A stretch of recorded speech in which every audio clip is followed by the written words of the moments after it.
Hello students, एक और नई क्लास में आपका स्वागत है। आज हम चैप्टर नंबर 13 का 13.2 के क्वेश्चंस करेंगे। हम 1 से लेकर 7 तक इसको अच्छे से समझेंगे। इम्पॉर्टेंट एक्सरसाइज है आपकी क्लास 10th में, इसमें से एक क्वेश्चन ज़रूर आता है एग्ज़ाम में। तो हम 1 से लेकर 7 क्वेश्चन करेंगे। इसमें टोटल 8 क्वेश्चन है। 8वां क्वेश्चन मैं तब कराऊँगा जब आपका मैं चैप्टर नंबर एक्सरसाइज नंबर 13.3 कराऊंगा। तो आज हम 1 से लेकर 7 तक क्वेश्चंस करते हैं और बाकी हम पहले क्वेश्चन से आज स्टार्ट करते हैं। तो देखो, आपका पहला क्वेश्चन है 13.1 में कि एक ठोस एक अर्धगोले पर खड़े एक शंकु के आकार का है जिसकी त्रिज्याएं 1 सेंटीमीटर है और बोल रहा है कि इसकी ऊंचाई इसकी त्रिज्या के बराबर है। मीन्स त्रिज्या 1 है तो इसकी ऊंचाई भी 1 होगी। और फिर आपको बोला जा रहा है कि इसका आयतन पाई पदों में ज्ञात करना है। मीन्स जो आपकी पाई की वैल्यू है उसे पाई ही रहने देना है। आपको पाई की वैल्यू यहाँ पे 22/7 नहीं रखना है। ठीक है, क्वेश्चन आपको समझ आया? मैं डायग्राम के थ्रू आपको ये क्वेश्चन कराता हूँ और इसको हम सॉल्व करते हैं। तो देखो इसका सॉल्यूशन कैसे करना है इसको। हाँ जी, तो देखो आपके पास सामने प्रेजेंटेशन है। आपको क्या करना है, एक आपको शंकु बोला था, शंकु के ऊपर नीचे एक अर्धगोला लगा है। शंकु की हाइट रेडियस आपको 1 सेंटीमीटर दे रखी थी और कहा था हाइट उसके बराबर है। मीन्स हाइट भी 1 होगी आपकी। अब आपको क्या करना है, कुल आयतन लिख देना आप। कुल आयतन इज इक्वल टू क्या हो जाएगा आपका, शंकु का आयतन प्लस अर्धगोले का आयतन। अब आपको पता ही है जो शंकु का आयतन है वो क्या होता है, 1/3 पाई आर स्क्वायर एच, और अर्धगोले का आयतन जो होता है वो आपका होता है 2/3 पाई आर क्यूब। तो अब आपके पास दोनों में कॉमन क्या आ रहा है, देखो दोनों में 1/3 कॉमन आ रहा है। अगर देखो मैं यहाँ पर अगर मैं यहाँ 1 लिख दूँ मल्टीप्लाई करके तो कोई फ़र्क नहीं पड़ता। तो 1/3 कॉमन है आपका, और पाई कॉमन है और आर स्क्वायर है तो आर स्क्वायर भी कॉमन आ रहा है। यहाँ से हमारा एच बचा और यहाँ से 2 बचा और ये आर की पावर क्यूब थी तो एक आर बचा हमारे पास। अब हम क्या करेंगे, इसमें वैल्यू पुट कर देंगे। तो देखो 1/3 पाई को हम पाई रहने देंगे क्योंकि हमें आंसर बोला है पाई पदों में ज्ञात करना है। आर की जगह में 1 रख दिया हमने तो 1 का स्क्वायर 1 ही होता है, और यहाँ पर हमारा एच भी 1 है और 2 और आर भी 1 है हमारा। तो 2 एकम 2, 2 और 1 3 हो गया। 1 से कोई फ़र्क नहीं पड़ता तो 1/3 और आपका पाई की वैल्यू पाई रहने दिया और 3। तो देखो 3 से 3 आपका कैंसिल हो गया। तो पहले का आंसर आपका आ गया पाई सेंटीमीटर क्यूब। आयतन हमेशा क्यूब में आता है। ठीक है, तो हमारा क्वेश्चन नंबर फर्स्ट कंप्लीट होता है। अब हम अपना क्वेश्चन नंबर 2 करते हैं। मे बी आपको समझ आया होगा। ठीक है, अब हम अगले की प्रेजेंटेशन देखते हैं। देखो क्वेश्चन नंबर 2 है आपका कि एक इंजीनियरिंग के विद्यार्थी ने रचेल से एक पतली एल्यूमिनियम का शीट का प्रयोग करते हुए एक मॉडल बनाने को कहा गया जो एक बेलन के आकार का हो और जिसके दोनों सिरों पर 2 शंकु जुड़े हुए हो, और इस मॉडल का व्यास 3 सेंटीमीटर दे रखा है और इसकी टोटल लंबाई आपको दे रखी है 12। मीन्स हाइट आपको कुल टोटल हाइट दे रखी है 12। उसके बाद प्रत्येक शंकु की ऊंचाई आपको 2 सेंटीमीटर दे रखी है और रचेल द्वारा बनाए गए मॉडल में अंतर्विष्ट हवा का आयतन आपको ज्ञात करने को कहा गया है। ठीक है, तो आपको फिर से आयतन वॉल्यूम निकालने को कहा गया है। तो देखो इसकी प्रेजेंटेशन कैसे होगी। तो आइए हम इसका सॉल्यूशन देखते हैं। तो देखो कुछ इस तरह से मैंने डायग्राम बनाने की कोशिश की है इसकी, कि एक शंकु है, इसके 2 बेलन है, इसके दोनों ऊपर नीचे दोनों तरफ शंकु कहा गया था क्वेश्चन में, और आपको टोटल हाइट दे रखी थी 12, और आपको देखो शंकु की हाइट दे रखी थी 2 सेंटीमीटर और यहाँ पे भी 2 सेंटीमीटर होगा। तो देखो कुल हाइट आपकी 12, तो 2 + 2 4। तो आप क्या करोगे, 12 में से 4 घटा दोगे तो जो आपकी बेलन की हाइट है वो 8 सेंटीमीटर आ जाएगी। और आपको डायमीटर 3 सेंटीमीटर दिया था तो रेडियस आपकी कितनी हो जाएगी, 3/2, क्योंकि पता है डायमीटर का आधा होता है रेडियस। ठीक है, तो हमारा ये डायग्राम से हमने समझने की कोशिश करी है। अब हम इसकी प्रेजेंटेशन देखते हैं। तो देखो कुल आयतन हम क्या करेंगे, बेलन का आयतन प्लस 2 शंकुओं का आयतन। बेलन का आयतन आपका होता है पाई आर स्क्वायर एच प्लस 2 शंकुओं का आयतन, तो 2 और शंकु का आयतन क्या होता है 1/3 पाई आर स्क्वायर एच। इसमें 2 हमने एक बड़े वाले बेलन को हमने बड़ा एच कर दिया और शंकुओं के आयतन को हम छोटा एच कर दिया हमने, ठीक है, क्योंकि दोनों की एच अलग अलग है, हाइट दोनों की अलग है। देखो दोनों में पाए आर स्क्वायर कॉमन आ रहा है, अंदर यहाँ पर एच आ गया आपका और यहाँ पर आपका 2/3 और यहाँ छोटा एच। अब आपको पाए की वैल्यू 22/7, आर आपकी 3/2 3/2 क्योंकि स्क्वायर है तो 2 बार लिख दिया हमने, एच है आपकी 8 फिर 2/3 और यहाँ पर एच आपकी है 2। अब आपको क्या करना है, ये सेम लिखा हमने और ये 8 और ये 2 दूनी 4/3। अब आपको देखो ये 3 इससे एलसीएम जाएगा तो 8 3 24 और 4 28/3 आ गया। तो आपका ये आ गया 22/7, फिर आपका 3/2 3/2 और 28/3। अगर आप इसको सॉल्व करोगे तो आपके पास 66 सेंटीमीटर क्यूब आ जाएगा। मैं इसको काट देता हूँ, देखो 7 चौक 28, फिर 2 से 2 दूनी 4, फिर 2 से 2 कट गया और हमने एक 3 से एक 3 कैंसिल कर दिया। अब आप इन सबको मल्टीप्लाई कर लेना, देखो 22 3 66 होता है, तो हमारा आंसर आ गया, ठीक है। तो क्वेश्चन नंबर 2 भी हमारा कंप्लीट होता है। अगला क्वेश्चन हम देखते हैं, क्वेश्चन नंबर 3। देखो क्वेश्चन नंबर 3 आपको बोल रहा है कि एक गुलाब जामुन में उसके आयतन की लगभग 30% चीनी की चाशनी होती है। 45 गुलाब जामुनों में लगभग कितनी चाशनी होगी यदि प्रत्येक गुलाब जामुन एक बेलन के आकार का है और इसके दोनों सिरे अर्धगोलाकार है। और बोल रहा है इसकी टोटल हाइट आपको दे रखी है 5 सेंटीमीटर और व्यास दे रखा है 2.8 सेंटीमीटर। आकृति दे ही रखी है आपको। तो हमने ऐसा एक क्वेश्चन और किया था 13.1 में, वो कैप्सूल वाला था, बिल्कुल इसी तरह से डायग्राम बनेगा कैप्सूल वाला ही, बस यहाँ पे इसका नाम बदल दिया, गुलाब जामुन कर दिया है, ठीक है। तो उससे कोई इशू नहीं होता। अब चलो हम इसके प्रेजेंटेशन को देखते हैं। तो देखो कुछ इस तरह की प्रेजेंटेशन होगी। इसकी टोटल हाइट दे रखी थी 5 सेंटीमीटर। अब देखो डायमीटर 2.8 है तो आर आधा हो जाएगा 1.4 सेंटीमीटर और यहाँ भी 1.4, यहाँ भी 1.4। अब आपको पता है कि इनमें हाइट नहीं होती है, इसलिए हमें क्या करना है 1.4 1.4 2.8, तो आपको 5 में से 2.8 माइनस करना है तो 2.2 इसकी हाइट आ गई बेलन की, यहाँ से लेके यहाँ तक की। अब हमें कुल आयतन लिखना है, कुल आयतन इज इक्वल टू बेलन का आयतन प्लस 2 अर्धगोले का आयतन। अब बेलन का आयतन पाई आर स्क्वायर एच होता है और 2 अर्धगोले का आयतन तो 2 इंटू अर्धगोले का आयतन होता है 2/3 पाई आर क्यूब। अब दोनों में कॉमन क्या आ रहा है, पाई आर स्क्वायर, यहाँ पे हमारा एच और यहाँ पर 4/3 आर बच रहा, आर आ रहा है हमारा, ठीक है। अब इस फॉर्मूले में हम वैल्यू पुट करेंगे। तो देखो पाई की वैल्यू 22/7, आर आपका 1.4 था तो हमने 14/10 कर दिया, एच आपकी 2.2 थी 4/3 और आर आपकी 1.4 थी, ठीक है। अब आपको 22/7 ये सेम लिखा हमने 2.2 और इससे मल्टीप्लाई कर दिया हमने, 14 चौक 56 होता है तो 5.6/3 हो गया। उसके बाद ये 3 से मल्टीप्लाई हो जाएगा तो 6.6 हो जाएगा। इन दोनों को हमने प्लस कर दिया तो 12.2 हो गया। देखो 6 5 इन दोनों को जोड़ लेना आप, ठीक है, ऐसे जोड़ लेना 6.6 और 5.6, 6 6 12 का 2 हासिल 1, 7 5 12, ठीक है, 12.2 डिवाइड में 3। और अब हम इसका ब्रैकेट ओपन करेंगे, इसका पॉइंट हटा देंगे तो नीचे 10 आ जाएगा, तो ये आपका 30 हो जाएगा।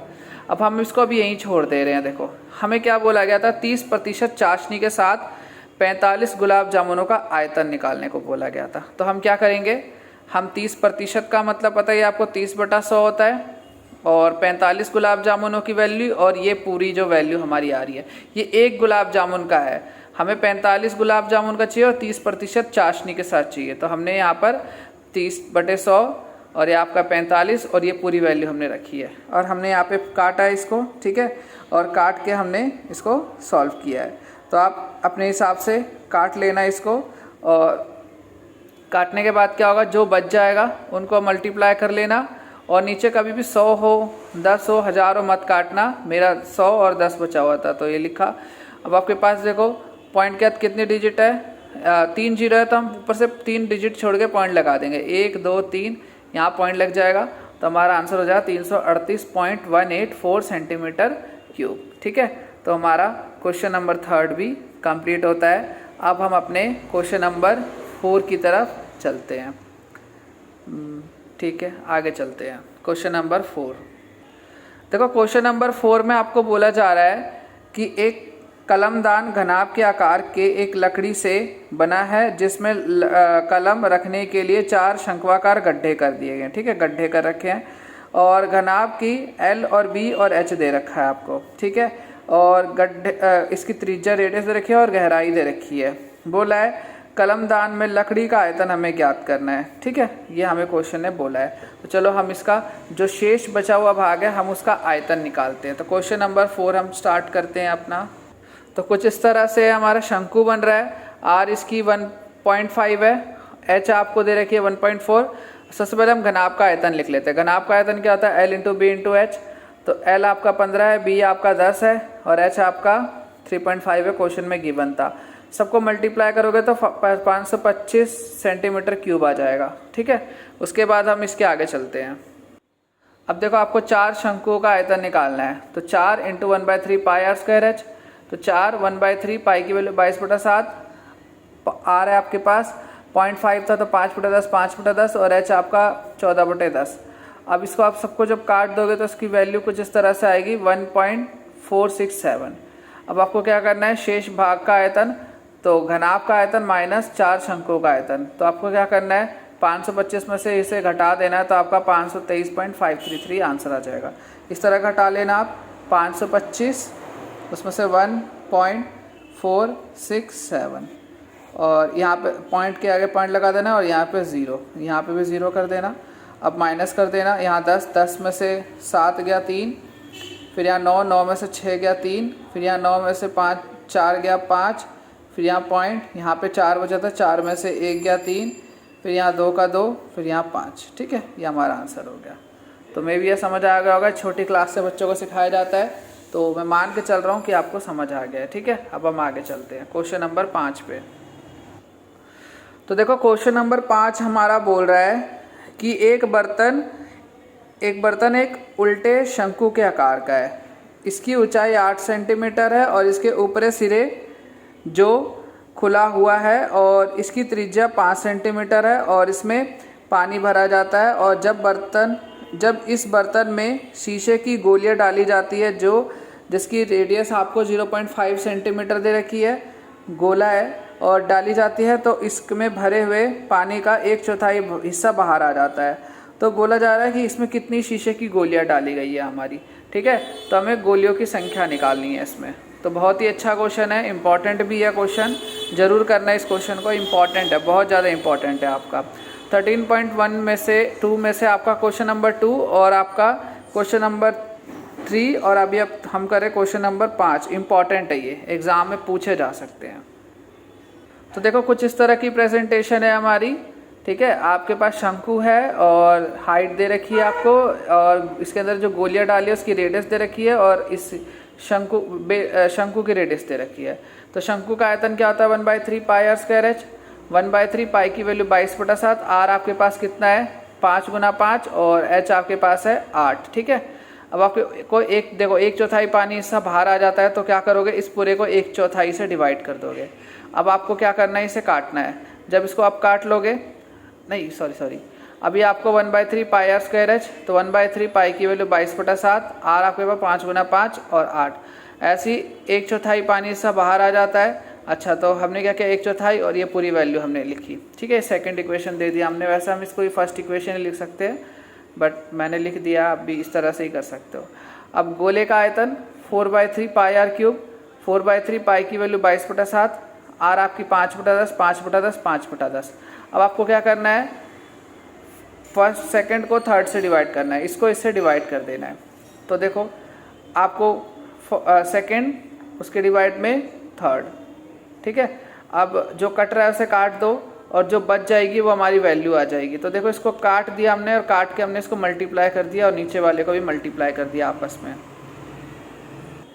तो जब इस ऊपर वाले को गुना किया तो गुना करके इसको आ रहा है 1100/21 और इसका आ रहा है 11/21। अब आपको पता है 1100/21 और ये संख्या पलट जाती है, 21 ऊपर चला जाएगा 11 नीचे आ जाएगा, 21 से 21 कैंसिल हो गया और 100 बार में कट जाएगा, तो आंसर आ जाएगा 100 गोलियाँ, ठीक है।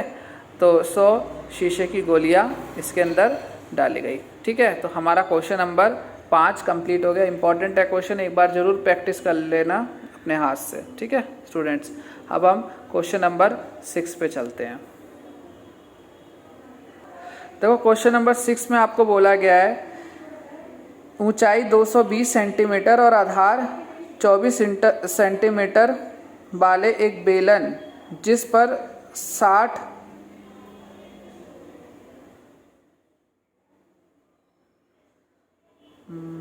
एक मिनट स्टूडेंट्स, हम क्वेश्चन नंबर 7 कर ले रहे हैं पहले, छठा क्वेश्चन हम बाद में करेंगे।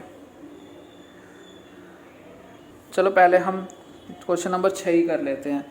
देखो क्वेश्चन नंबर 6 में ऊंचाई दे रखी है आपकी 220 सेंटीमीटर और आपका व्यास दे रखा है 24 सेंटीमीटर वाले एक बेलन जिस पर ऊंचाई पर 60 सेंटीमीटर वाले त्रिज्या वाला एक अन्य बेलन आरोपित है। लोहे के स्तंभ का बना हुआ है और स्तंभ का द्रव्यमान ज्ञात करना है, और जबकि 1 सेंटीमीटर क्यूब का द्रव्यमान 8 ग्राम दे रखा है और पाई की वैल्यू आपको 3.14 लेनी है। ठीक है, तो क्वेश्चन नंबर 6 देखो कुछ इस तरह की प्रेजेंटेशन होगी कि एक बेलन है, उसके ऊपर दूसरा बेलन है। हाइट दे रखी है आपका 60, रेडियस आपकी 8, बड़ी हाइट दे रखी है आपकी 220, बड़ा डायमीटर आपका 24 था तो R 12 हो गया। अब आपको क्या करना है, कुल आयतन निकालना है। तो कुल आयतन के लिए बड़े बेलन का आयतन प्लस छोटे बेलन का आयतन। बड़े बेलन का आयतन आपका हो गया πr² प्लस छोटे बेलन का भी πr²। दोनों में कॉमन क्या आ रहा है, पाई कॉमन आ रहा है, सिर्फ r² प्लस r²। पाई की वैल्यू 3.14 लेना था तो मतलब 314/10। r आपके पास कितना है, 12 का स्क्वायर, और h आपके पास 220 है। ऐसे ही यहाँ पर आपका r 8 का स्क्वायर और h आपके पास 60 है। ठीक है, अब आपको क्या करना है, 314, 12 का स्क्वायर 144 होता है। अगर नहीं पता तो 12 को 12 से गुना करके देख लेना, और 220 और 8 का स्क्वायर 64 होता है और ये 60। अब आप क्या करोगे, दोनों को गुना कर दोगे तो आपका आ जाएगा 31,680 और इनको गुना करोगे तो आ जाएगा 3,840। दोनों को जोड़ लेना, 314/100 से डिवाइड कर देना, तो ये आपका आ गया 35,520 और ये आपका 314/100। अब आपको देखो 1 सेंटीमीटर लोहे का द्रव्यमान आपको कितना दे रखा था, 8 ग्राम है। तो आपको क्या करना है, 8 × 314/100 और 35,520 आप जब करोगे तो आपका आ जाएगा 89226.2 ग्राम। ठीक है, अगर आपकी बुक में पीछे केजी में आंसर दे रखा है, केजी में आंसर लाने के लिए आपको क्या करना है, आपको पता ही है ग्राम में 1 केजी में 1000 ग्राम होते हैं, तो 1000 से डिवाइड कर देना। तो देखो यहाँ पॉइंट लगा ही था, आप यहाँ से पॉइंट और 3 डिजिट और छोड़ दो, 1 2 3, तो आपका आंसर आ जाएगा 892.2624 kg। ठीक है, तो क्वेश्चन नंबर हमारा 6 भी कंप्लीट हुआ। ठीक है, अब हम अपना क्वेश्चन नंबर 7 कर रहे हैं जो लास्ट क्वेश्चन है। देन हम नेक्स्ट क्लास में एक क्वेश्चन बचा है, हम नेक्स्ट एक्सरसाइज में ही उसे कर लेंगे और हम 13.3 शुरू करेंगे नेक्स्ट क्लास में। ठीक है स्टूडेंट्स, तो देखो क्वेश्चन नंबर आपका 7 बोल रहा है कि एक ठोस में ऊंचाई 120 और त्रिज्या आपके पास 60 सेंटीमीटर वाला एक शंकु सम्मिलित है जो 60 सेंटीमीटर त्रिज्या वाले एक अर्धगोले पर आरोपित है। इस ठोस को पानी से भरे हुए एक लंबवृत्तीय बेलन में इस प्रकार सीधा डाल दिया जाता है कि बेलन की तली को स्पर्श करता है। यदि बेलन की त्रिज्या आपके पास 60 सेंटीमीटर है और ऊंचाई आपके पास 180 है तो बेलन में जो शेष भाग का वॉल्यूम बचा आयतन वो हमें कैलकुलेट करना है। ठीक है, क्वेश्चन समझ आ गया होगा, नहीं समझ आया तो मैं इसको डायग्रामेटिकली आपको समझा देता हूँ। देखो क्वेश्चन आपको बोल रहा है कि एक बेलन है, बेलन के अंदर एक खिलौना रखा जाता है जिसकी आपके पास अर्धगोला है, अर्धगोले पर एक शंकु है। ठीक है, इस तरह से, और बोल रहा है कि बेलन की हाइट आपको दे रखी है 180 और रेडियस सेम है दोनों की r60 और जो आपकी शंकु है उसकी हाइट आपको दे रखी है 120। अब आप देखो कैसे करेंगे इस क्वेश्चन को। सबसे पहले बेलन का आयतन πr², हम बड़े वाले इसका निकाल रहे जो बाहर वाला है, तो पाई की वैल्यू 22/7, r आपके पास 60 × 60 है। ठीक है, r 60 है दोनों में और h है 180। अब हम सबको गुना कर देंगे, जब इन सबको गुना करोगे तो आपकी ये वैल्यू आएगी। ठीक है, और उसके बाद आपके पास डिवाइड में 7 आ जाएगा। ऐसे अब आप कुल आयतन निकालोगे। कुल आयतन में आप क्या करोगे, शंकु का आयतन प्लस अर्धगोले का आयतन। अब शंकु का आयतन 1/3 πr², अर्धगोले का होता है 2/3 πr³। दोनों में कॉमन क्या आ रहा है, 1/3 πr², तो अंदर बची वैल्यू h + 2r। ठीक है, अब हमारे पास 1/3 पाई की वैल्यू 22/7 आर आपके पास 60 गुना 60 है, एच आपके पास 120, ये एच किसकी है, ये एच है आपकी कोन की, शंकु की, एच 120 2 इंटू आर आपका 120, तो 120 और 120 कितना हो गया आपका 240, तो 240 ये 1/3, पाई की वैल्यू 22/7, 60 और ये आपका 240, 3 बार में 80 बार में कट जाता है 3 से, तो आप क्या करोगे फिर से सबको गुना कर लोगे, डिवाइड में 7 छोड़ दोगे, ठीक है, आपका सेकंड हो गया। अब आपको फर्स्ट में से सेकंड माइनस कर देना, आपका शेष भाग का आयतन आ जाएगा। तो देखो शेष पानी का आयतन 1 - 2, तो 1 की वैल्यू आपकी ये आ रही है सॉल्व करके, सेकंड की ये आ रही है। अब आप देखो जब दोनों के नीचे पावर सेम होती है सेम, और इसमें से घटाओगे तो आपके पास ये बचेगा सेंटीमीटर क्यूब में। अब आपको इसको आपकी बुक में पीछे मीटर क्यूब में आंसर दे रखा है, तो आपको पता ही है अगर हम 100 का क्यूब करेंगे तो कितना हो जाएगा, 1 लगा के 6 0, तो वही यहाँ पे 6 0 हमने लिखा है। फिर आप क्या करोगे, पीछे से 6 डिजिट छोड़ोगे, 1 2 3 4 5 6, तो यहाँ पॉइंट लग जाएगा, और डिवाइड में 7। आप ये भी आंसर छोड़ सकते हो एग्ज़ाम में, 7.92 डिवाइड में 7 मीटर क्यूब, ये भी आंसर छोड़ के आ सकते हो एग्ज़ाम में, या आप इस तरह से अगर कन्वर्ट करना चाहो तो कन्वर्ट भी कर लेना। हमारा एक क्वेश्चन रह गया सिर्फ इसमें, क्वेश्चन नंबर 8, जो हम नेक्स्ट क्लास में करेंगे। बाकी मैं मान के चलता हूँ कि आपको 13.2 अच्छे से समझ आ गया होगा, और अगर आपको समझ आया है तो आप शेयर सब्सक्राइब ज़रूर करना, और ज़्यादा से ज़्यादा मोटिवेट करो ताकि मैं और ज़्यादा से ज़्यादा आपके लिए वीडियोस बना सकूं। तो आज के लिए इतना ही करते हैं स्टूडेंट्स, बाकी हम नेक्स्ट क्लास में करेंगे। आज के लिए बाय।